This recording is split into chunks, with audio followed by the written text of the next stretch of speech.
Hey there, folks. Welcome to Cleaning with me. We're going to talk today about spring cleaning. It's an important activity for all of us. And I'm going to show you a little bit of my looks, and then we're going to discuss why spring cleaning is so important. Yep, it's a little cluttered. It's a little messy. I wouldn't want to have guests over. I might have guests this weekend. It's just one of those things where a little organization and a little scrubbing would really go a long way. And spring cleaning can be incredibly overwhelming. So, I always said in my other video that if you're going to clean something, start in a small corner and work yourself in. Because once you get going, it's really hard to stop. And so that's the key to spring cleaning is you start in a small corner, you work your way across, and don't do it in phases. Do it just as you go. Knock room by room out or cabinet by cabinet out. How do you do that? Well, like here, these cabinets, I've already scrubbed them. Well, I missed a few spots, but I'm going to go over them with a bit of a sponge, clean them up. Start at the top and work your way down. And that way, all the mess ends up on the floor. And then when you mop, you're picking everything up. Now, that being said, let's discuss a little bit about the tools you need and what it is you need to clean and why spring cleaning is important.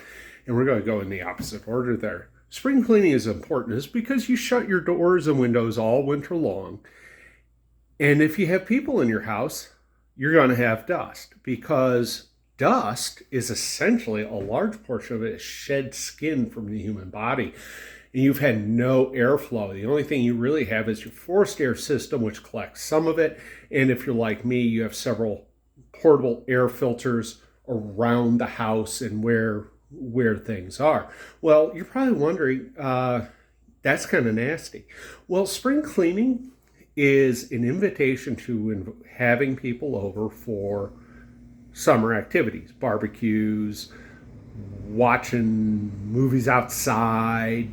People are going to come in here to eat and then go out there for whatever activity or eat outside. It doesn't matter, or just go to the bathroom. And so there's a few rules to follow. I follow GROG. Get rid of gross. That's the key. So people will tell you, you've got to spick and span every room and clean it, and people are going to judge you by. Listen, if you got friends that are judging you because your house is out of sort, you need to get new friends. Especially if you have kids and you're dual income, you need to go out there and get some friends that don't judge you by how your house looks. Listen, unless your house has rats running through it and gross moldy food out on counters, okay, I'd have a little judgment, and I kind of don't want to eat your stuff. But if it's okay looking, who cares? You just want to have the ability for people to sit, eat, and get what they need. Go to the bathroom, have a clean path, nothing sharp or anything to step on if they don't have any shoes or socks on. Whatever it is, you want to get rid of the debris in the litter because it smells. That's something people don't factor in. The thing about GROG is it's not just visual, it's not just tactile, it's odor. And if you have dogs and those dogs occasionally throw up or make a mess on the carpet, you've got a problem. And that problem is you don't smell it. You see, we as human beings, once we encounter a negative smell and adapt to it, realizing it is not quote unquote dangerous, we actually don't smell it anymore. Now, I'll give you an example. I had a house with 2 dogs and a puppy, and that puppy made some messes on the carpet. See, if you have solid floors, easy to clean up. You don't have to worry about the smell. Just get under the appliances if it drifts under there. And that's it. But if you have carpet, then you have carpet padding. If you have carpet padding, you have a super sponge on your floor. And that stuff stinks.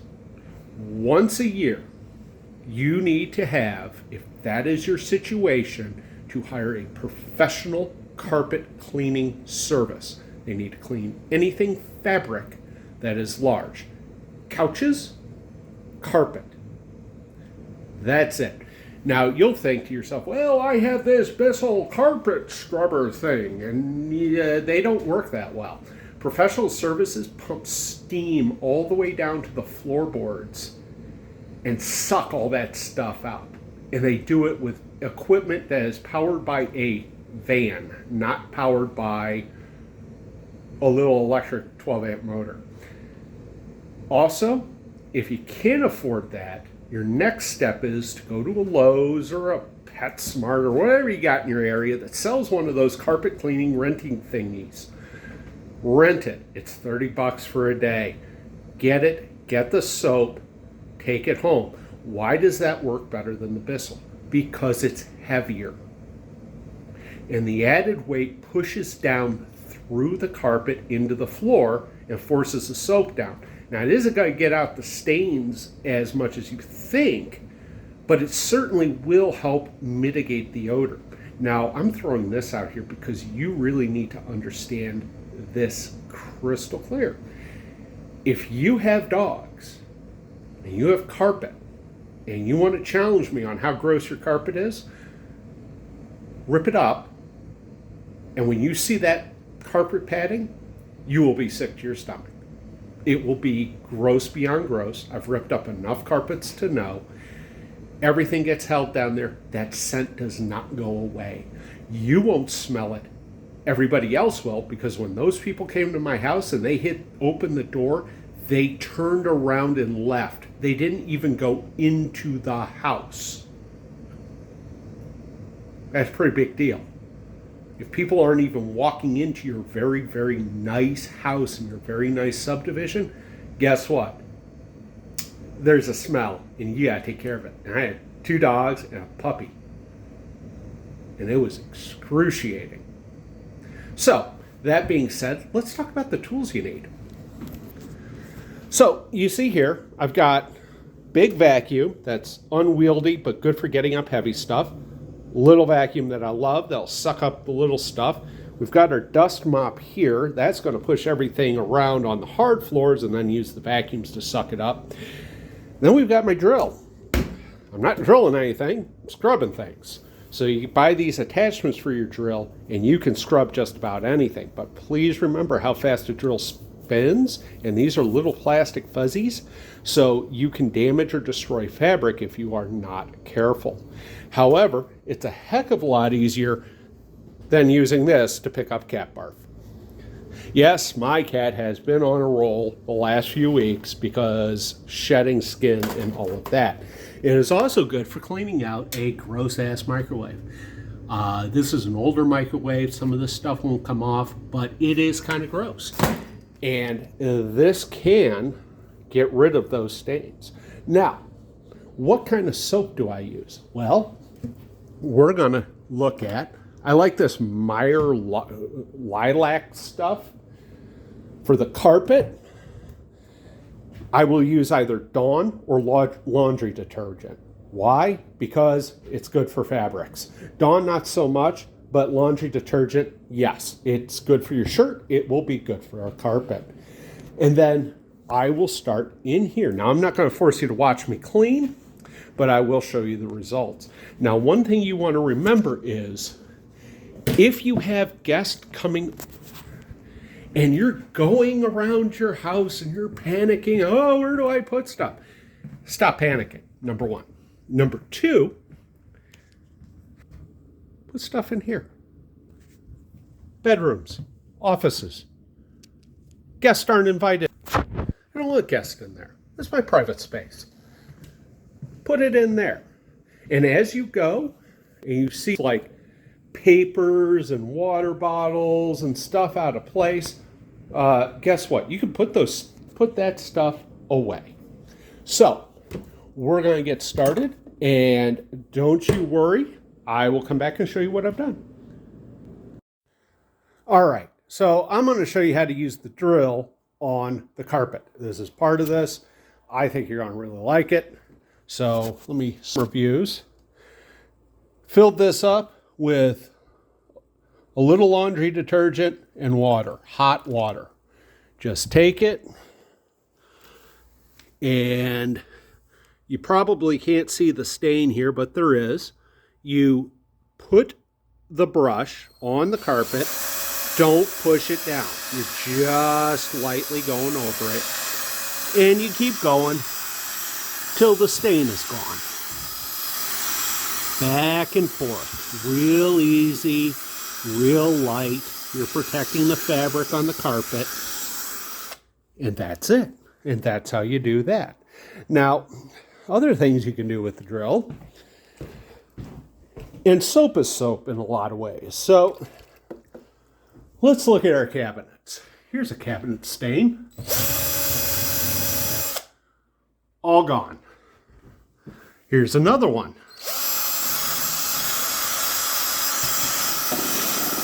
It scrubs harder than you can. And the more secure the surface,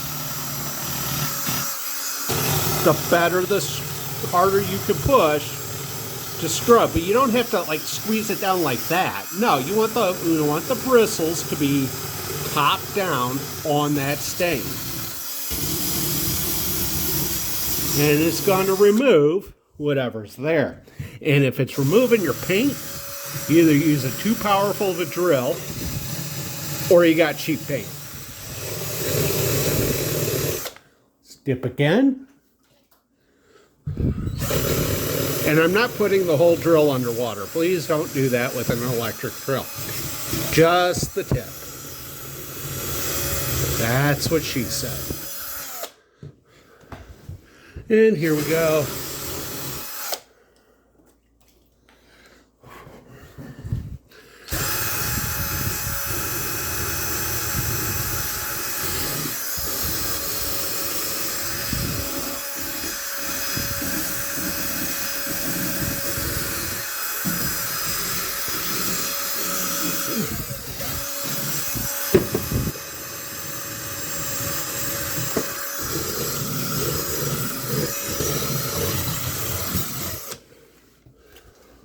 And there we go.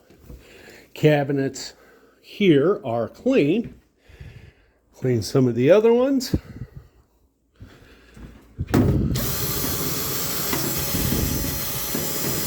See how many circles it's making? That tells you how hard it would have been for you to scrub it.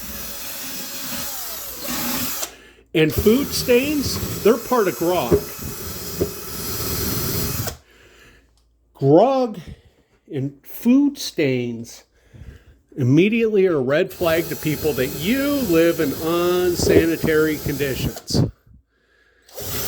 And therefore, the food they're eating is coming from unsanitary conditions. So when you're grogging, you want to make sure you're removing food stains, cat stains, dog stains. All right, I'll be back in a minute. All right, as you can see, we degrogged. Or not degrogged, we grogged. We got rid of gross. This ancient microwave is as clean as it is ever going to get. Inside the microwave, anytime you're inside a box where you're going to hit multiple angles, this is the brush you want to use. And this did a great job on that microwave. This took me a whole of 10 minutes. That's it. Now, why do we organize things when we clean? Well, part of it is because we want to know where stuff is. But the other part is because we want to make room for what we're doing. If I'm cooking for a lot of people, I need as much room as possible to put pots and pans and cutting boards and food and all of that. If I have clutter, I can't do that. Where that clutter goes, if it's in public view, square it away. It'll be fine. Nobody will care. Nobody ever in the history of my life, except for my ex-mother-in-law, came into a house and judged it. I'm going to say that again. I want you to say it. Nobody judged my house. Except that one time it smelled really bad because it was gross. Looked clean, but it smelled. I've held a lot of things. I've done a lot of things. I've enjoyed a lot of things. And holding parties and stuff, never has anybody, except for the occasional old lady, come in and said, "Oh, you got to clean this place. This place is a mess." My house, I'm feeding you. If you can't say something nice, bye. Go out the door. I keep it clean because I like to clean. I keep it clean because I like to find things. And I keep it clean because I like to have the room to work. That's why I'm clean. And that's the only reason I stay clean. So when you're cleaning your house, make it work for you. Don't make it work for Aunt Judy or whoever the heck else is coming along. Make it work for you. All right, I got more cleaning to do. Be back. Enough to just suck all the dust in, or else it would, endanger small children and cats. All right, we're at magic time now. I have spent, other than talking to all of ya, probably an hour cleaning every single room in this house except for the bedrooms and the one bathroom. And I'm going to do those another day because I'm exhausted. I have put 7,000 steps on myself. I have cleaned counters and cabinets and carpet, oh my, under furniture, over furniture, etc. And now I'm ready to tackle the last floor, which will go down the hallway, there, and there. And to do this, I have all the trusty tools I need. I have a little vacuum and a little dust brush. Well, not little, big. And I'm going to sweep all this around. Now, am I going to mop? I don't see where it needs it, but I'm going to do it anyway. Why? Because why not? It only adds an extra 5 minutes. Small space like this, I don't need a mop bucket. Fill up the sink. There we go. So we're going to rock this, and this will be it. So while we're rocking this, I forgot to add, we are going to, what are we going to do? We're going to do something. We're going to scrub down here, do the mop after we sweep. But the rule is push broom, vacuum, mop. You push broom, you vacuum, and then you mop. In that order. Otherwise, all you're doing is making dirt wet and sticky. So you want to get up as much of the loose particles as possible, push them into a corner, suck them up with the vacuum cleaner. See you back after I clean. All right, folks, the house is now clean, at least in the main and public rooms. You can tell the floors are clean. Stuff is better organized, a little bit more space. Occasionally things have to get moved. But one last trick, tip, or otherwise. Blankets. Yep, those are our wonderful heated blankets. I really recommend you get one. Blankets. They absorb dust like a sponge absorbs water. Every month, take them downstairs and wash them. Or upstairs, depending on where your laundry is. But do them in the laundry. It'll be better for you and better for everybody. It gets any kind of smell out because cats sure as heck love blankets. Dogs do. So that's what you need to do. So, with that in mind, I bid you farewell. Sorry there's 30 videos for you to watch because I don't know how to use an editor. And you all have a great day.